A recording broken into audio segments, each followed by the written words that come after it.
kabajamtu akkam jirta ani mucaan kee nagaasiif qaba ati waan hundumaa kooti deessee ko fayyaa keetii egaa haalli jireenyaa sarara fageessee jira deessee ko fayyaa ta'uun kee anaaf jireenya kooti ati gaaddisa koo kan yeroo hundumaa ani itti boqodhudha harmee ko dhugaa siin jedhaa galata kee kanatti ibsee fixuun qabu deessee osoo ati hin jirtu ta'e silaa yoo nama alantaa ture rakkoo koo hundaaf ati furmaata qotaatee har'aan nageesse ayyoo silaa bineensan na nyaata ture baradhee seddina dhaggeeru kanan ga'uun ture yoona gola namaa keessaan hojjedha kana hundumaa kan na oolchee ganama osoo hin jedhiin aduu saafaas osoo hin jedhiin gannas rooba osoo hin jedhiin yeroo hundumaa fiigdee na barsiifachuu keeti haadha koo na barsiistee kuno qixxee hiriyoota kootiin nageesseetta gorsi keessunii kuno har'aa utubaa jireenya kootii ta'ee na tajaajilaa jira harmee koo haadha koo maal jedhini miin fixaa egaa gochaan kee baay'ee narra baay'ata akkan nama ta'u na goote kuni waa xiqqaadhaan baay'ee waan guddaadha malee eenyutu kana namaaf godha harmee koo isaati nyaachuu dhiistee na nyaachistu uffachuu dhiistee daara na baastu na guddisuuf jettee bunaa fi ganna aduuf rooba keessa fiigdee akkam nama egeree gaarii qabu ta'uufis yeroo hunda na gorsite hamaaf gaarii hunda adda baastee natti himte waa'ee koo fi boossee humna kee fi umurii kee bifa keessaa baaboo birraa fakkaatu fidde deessee koo maal yoon godhin gochaa kee baasee fixaa maaloo yaa rabbii gatii harmee koo baasuu akkan danda'u na taasise deessee koo waan tokkoon uumaa kosiif kadhadha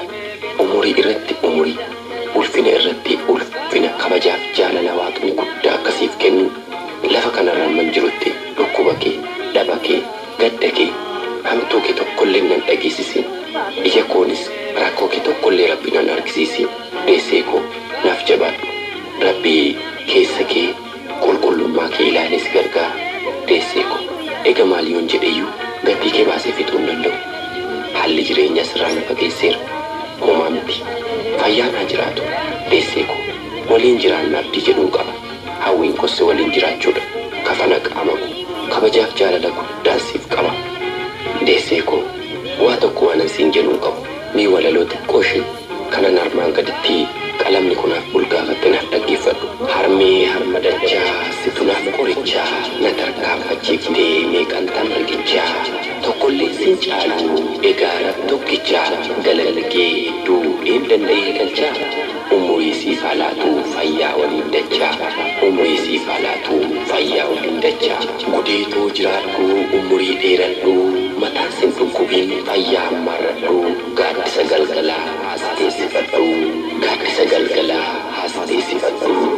na guddisuuf jettee waan keessa dabarte amma yoon yaadadhu silaa akka kootti xiqqoollee rakkachuu waa siif hin jaalladhu xiqqoollee rakkachuu waa siif hin jaalladhu harmee nattiin goomtuu ji'a sagal guutuu gara na baadhattee na deessee jimimmuun hedduu affeelamtee laalaadhaan gubattee haddaa du'aa gartee gargaarsa rabbiitiin ana argamsiiftee ibidda jireenyaa meeqan qarqoobsitee osoo wanta lamtuu hidhii ciniinnattee bira tarkaanfattee ba'aatoo garaadhaa